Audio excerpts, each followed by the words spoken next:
Hello everyone, welcome to let's revise. आपका मेरे YouTube channel पर बहुत बहुत स्वागत है। तो बहुत टाइम के बाद में मैं इस चैनल पर एक्टिव हो रही हूँ। बहुत लंबा ब्रेक ले लिया, बट कोई बात नहीं है। मैं आप लोगों के एग्ज़ाम और प्रैक्टिकल से पहले आ गई हूँ। आप लोग का भी कोई ऐसा कुछ कमेंट्स नहीं आते हैं, कोई रिस्पॉन्सेज नहीं होते हैं। ऐसा लगता है कि मतलब आप लोग कोई ख़ास इंटरेस्ट लेते नहीं हैं, तो फिर बनाने वाले को भी कोई इंटरेस्ट नहीं आता है, तो मैं भी छुट्टी लेके चली जाती हूँ। बट कोई बात नहीं है, आप लोग भी अपना इंटरेस्ट शो करिए, कमेंट्स क्या करिए। आप लोगों को जो भी रिक्वायरमेंट होगी, जब आप शेयर नहीं करेंगे तो मैं आप लोगों के साथ में कैसे चीज़ों को शेयर कर पाऊँगी। सो चलिए इस बातों को हटा देते हैं और हम आ जाते हैं अपनी वीडियो पे। तो टाइटल देख के आपको पता ही चल गया है कि हम लोग इस वीडियो में वाइवा के क्वेश्चन के बारे में डिस्कस करेंगे बीएड थर्ड सेमेस्टर में, कि आपके बीएड थर्ड सेमेस्टर का जो प्रैक्टिकल होता है उसमें किस टाइप के क्वेश्चंस रेज होते हैं, एग्जामिनर किस टाइप के क्वेश्चंस आपसे पूछता है, जिससे कि जो आपका वाइवा है उसके लिए आप अच्छे से रेडी हो जाएं। अगर आप इस चैनल पर बीएड फर्स्ट सेमेस्टर से हैं तो आपको पता होगा, मैंने बीएड फर्स्ट सेमेस्टर में आप लोगों के लिए वाइवा के क्वेश्चंस रखे थे। मानती हूँ मैं, ये वाइवा के क्वेश्चन आने के चांसेस हैं। अब आए और चाहे ना आए, बट आपका जो कॉन्फिडेंस है ना, इन क्वेश्चंस को प्रिपेयर करने के बाद वो बूस्ट हो जाएगा। आपको एक आइडिया लग जाएगा कि हाँ, मुझे ये चीज़ें प्रिपेयर करके जानी है, और अगर मेरी ये चीज़ें प्रिपेयर हैं तो मेरा वाइवा बहुत अच्छा जाएगा।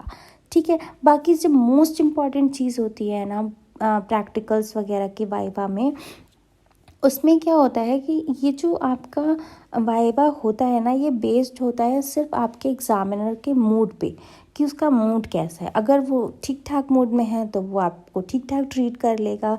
अगर उसका मूड ठीक ठाक नहीं है तो वो आपको ऐसे ऐसे क्वेश्चंस ला करके पूछेगा ना कि आपको उसके जवाब भी नहीं पता होंगे, और उसमें आप कुछ कर भी नहीं सकते हो कि आप उसको क्रॉस क्वेश्चन कर लो, कि आप उसको बोल दो कि अरे यार आप कहाँ से पूछ रहे हैं। ऐसा भी नहीं कर सकते हैं आप।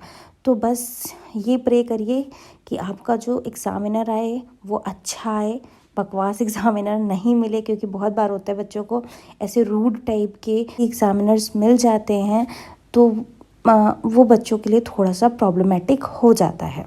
चलिए, हमारा काम तो क्या है, हमारा काम है कि हम अपनी चीज़ों को प्रिपेयर करें। अब बाकी चीज़ें छोड़ देते हैं अपने लक पे। तो स्टार्ट करते हैं क्वेश्चंस पे, कि आपसे किस किस टाइप से क्वेश्चंस पूछे जा सकते हैं। तो सबसे पहले अगर मैं बात करूं तो आपका जो क्वेश्चन रेज हो सकता है, वो आपका क्वेश्चन रेज हो सकता है लेसन प्लान फाइल से। ठीक है। फर्स्ट क्वेश्चन आपका रेज हो सकता है लेसन प्लान फाइल से, कि आपने ये लेसन प्लान की फ़ाइल किस पे बनाई है, इसमें आपने क्या टॉपिक चूज़ किया है, और आपकी कवरिंग वगैरह वो देख सकते हैं आपका आपने कैसे उसकी प्रेजेंटेशन करी है। ऊपर जो आपका मेन चीज़ें होती हैं, स्कूल कॉलेज का नाम होता है, आपका रोल नंबर होता है, ये सारी चीज़ें प्रॉपर हैं कि नहीं है, तो ये सारी चीज़ें वो देख सकते हैं, वो क्वेश्चंस पूछ सकते हैं। आप अपने वहाँ पे सारी चीज़ों को मेंटेन रखिएगा, जैसे आपका स्कूल का नाम, आप जहाँ पे पढ़ाने गए, वो सारी चीज़ें हैं, तो अगर उनको दिख गया तो वहाँ से भी आपसे क्वेश्चन पूछ सकते हैं। ठीक है। तो आपकी जो लेसन प्लान फाइल है उसको सही से प्रॉपर मेंटेन करके बनाइएगा। जितनी होती हैं आपकी लेसन प्लान्स, वो सारे होने चाहिए, प्रॉपर मैनेज्ड होने चाहिए, प्रॉपर लिखे हुए होने चाहिए सही से। मतलब पूरा आपका लेसन प्लान फाइल जो है वो प्रिपेयर होनी चाहिए, क्योंकि आप सबसे पहले उसी को प्रेजेंट करते हैं, और आपकी लेसन फाइल ही आपको बता देती है, एग्जामिनर को बता देती है कि आपने टीचिंग की है कि नहीं की है, और कितने टाइम करी है, कैसी करी है, क्या आपका प्रिपरेशन थी। ये सारी चीज़ें आपकी फ़ाइल से ही पता चल जाता है। नेक्स्ट क्वेश्चन वो पूछ सकते हैं माइक्रो टीचिंग से। ठीक है, कि माइक्रो टीचिंग क्या होती है, उसके कौन कौन से स्टेप्स होते हैं। अच्छा, फर्स्ट स्टेप के बाद में कौन सा स्टेप आता है। अगर जैसे उन्होंने कह दिया कि आपको फीडबैक मिल गया, तो फीडबैक के बाद फिर क्या होगा, है ना। तो वो ऐसे पूछ सकते हैं क्वेश्चन आपसे। इसके अलावा वो पूछ सकते हैं माइक्रो टीचिंग की टाइमिंग क्या होती है। ठीक है, कितने मिनट्स का टाइम होता है माइक्रो टीचिंग के लिए, या आपका उसमें कौन कौन सी स्किल्स यूज़ होती हैं। तो आपको माइक्रो टीचिंग से ये सारे क्वेश्चंस देखने को मिल सकते हैं। तो आप माइक्रो टीचिंग से क्वेश्चंस को प्रिपेयर करके जाइएगा। नेक्स्ट है आपका क्वेश्चन रिलेटेड टू स्कूल अब जिस स्कूल में आप गए थे टीचिंग करने के लिए, जहाँ की आपने पूरी वो 20 लेसन प्लान की फ़ाइल बना रखी है, हर जगह आपने मेंशन किया होगा अपने स्कूल का नाम, तो वो उस स्कूल से भी रिलेटेड आपसे क्वेश्चंस पूछ सकते हैं कि आपने वहाँ पे कैसे पढ़ाया, क्या था आपका, मतलब ना पढ़ा रहे थे तो क्या क्या चीज़ें आपने देखी और कैसा आपका एक्सपीरियंस था, ऐसी चीज़ें वो पूछ सकते हैं। और अगर वो स्कूल का नाम कहीं उनके जान पहचान में आ गया तो वो आपसे वहाँ का ब्यौरा भी पूछने बैठ जाएंगे कि ये टीचर आपने देखी, मिली आपको, नहीं मिली, वो टीचर ये पढ़ाती है। तो उसमें क्या होता है ना कि अगर आपने टीचिंग करी है तब तो सही है ना। और अगर आपने टीचिंग नहीं करी है, किसी की फ़ाइल से अपने क्वेश्चन आंसर्स लिख लिए हैं खाली से, मतलब सॉरी लेसन प्लान बना लिया है, तो जो आपके एकदम से वैसे वाले क्वेश्चंस होंगे ना, जो वहाँ जाके ही जिनके जवाब मिल सकते हैं, वहाँ पे आप फंस जाते हैं। क्योंकि इस वाले में क्या होता है, मैंने आपको जैसे स्टार्टिंग में ही बताया ना कि एग्ज़ामिनर पे डिपेंड करता है। और एग्ज़ामिनर का मेन फोकस यही चेक करना होता है कि आपने टीचिंग करी है कि नहीं करी है। और वो ऐसे ही क्वेश्चन रेज करते हैं जहाँ पे वो आपको फंसा सके। ठीक है, उनको तो ये पता होता है कि आपसे ये क्वेश्चन पूछेंगे तो आप इनका जवाब दे देंगे, तो वो थोड़े ऐसे कॉम्प्लिकेटेड से क्वेश्चन पूछते ही हैं। तो उन सब चीज़ों की आप थोड़ी नॉलेज रख सकते हैं। Then which topic you explain in your teaching subject. अब जो आपका टीचिंग सब्जेक्ट था, मतलब जो आपका फाइनल लेसन प्लान था, तो जो आप पढ़ा रहे हो उसमें आपने क्या टॉपिक मेंशन किया है, उससे आपको क्वेश्चंस रेज हो सकते हैं।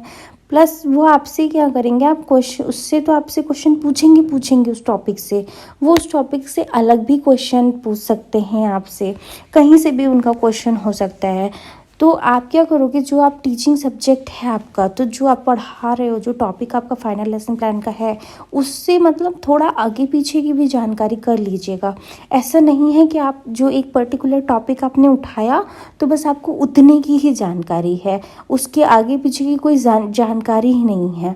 ठीक है, तो जैसे अगर आप बैंक पढ़ा रहे हो, ठीक है, तो अगर आप बैंक पढ़ा रहे हो तो सिर्फ आपने ये नहीं कि बैंक की मीनिंग पढ़ा दी, बैंक के ये पढ़ा दी, क्या नाम है आपके, कितने टाइप्स के बैंक होते हैं, उनका फंक्शन पढ़ा दिया, 3 आपको बनाने थे इसमें 3 पढ़ा दिए।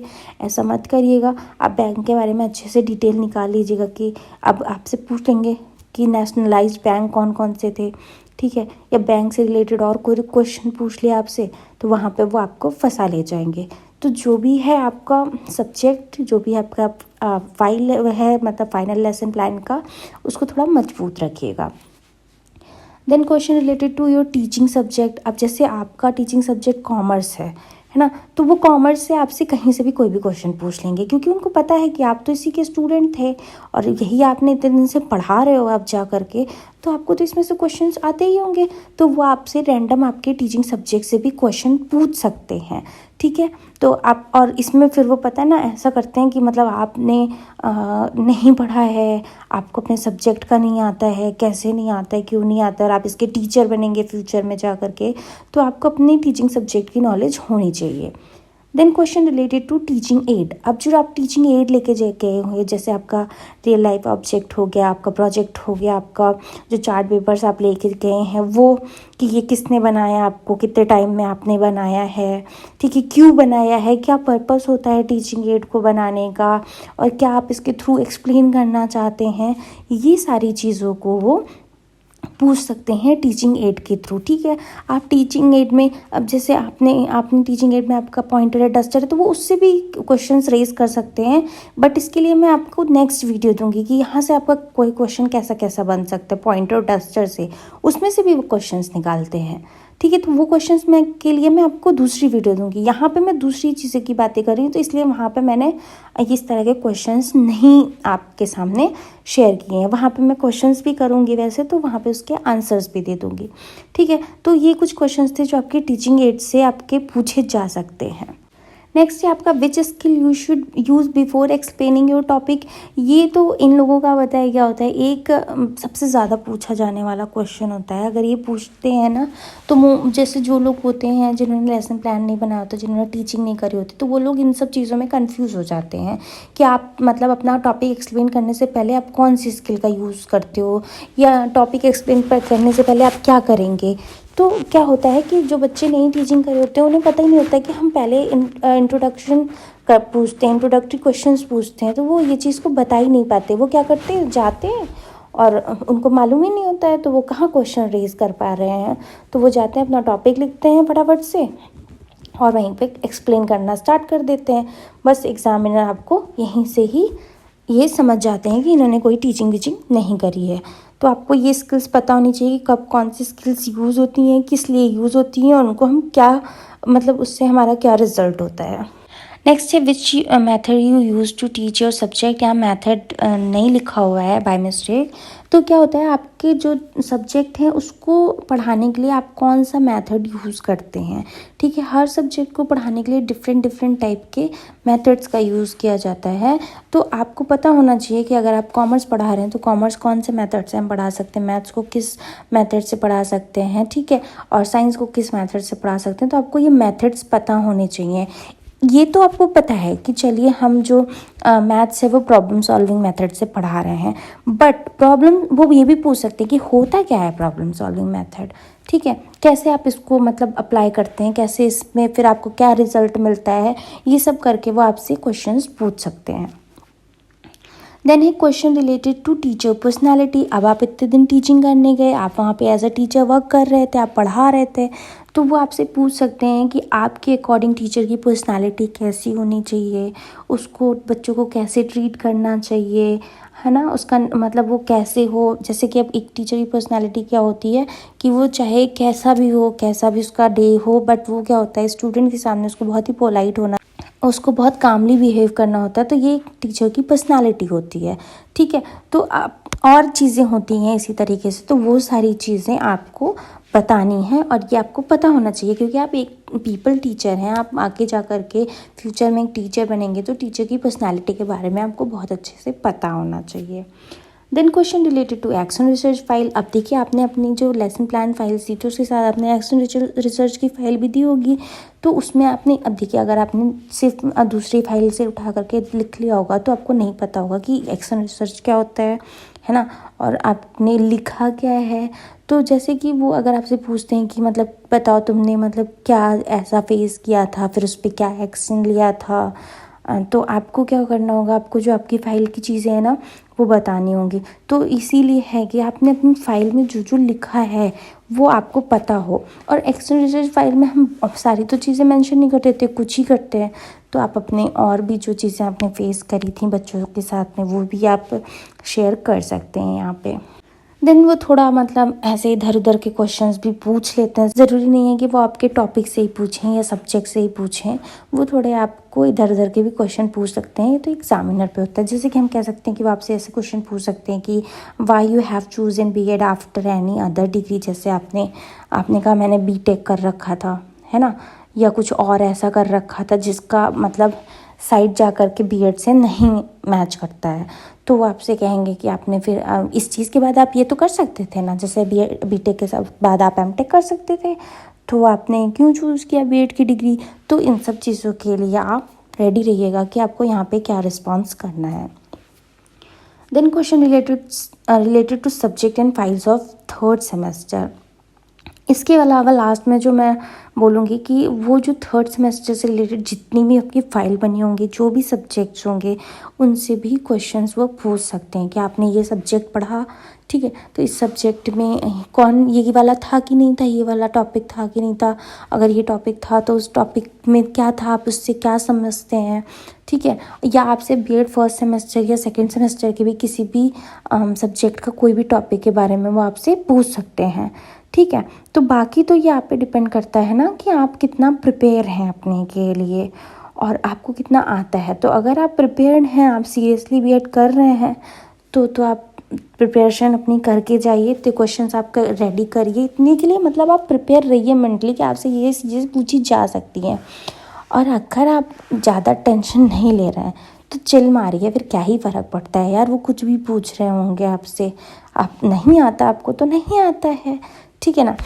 बाकी मैं आप लोगों से फिर यही कहूँगी कि जो भी ये वाइवा होता है ना, सब टीचर के मूड पे डिपेंड होता है। अगर वो मूड मतलब उसका मूड ठीक है, वो चाह रहा है कि वो आपको अच्छे मार्क्स दे दे, आपसे फालतू के क्वेश्चंस नहीं पूछे, तो वो नहीं पूछेगा। और अगर उसको नहीं है दिमाग में मतलब उसके दिमाग में है कि नहीं यार मैं इससे नहीं पूछूंगा, तो वो आपसे ऐसे क्वेश्चन पूछेगा ना कि जिसका जवाब आपके पास होगा ही नहीं, ठीक है ना।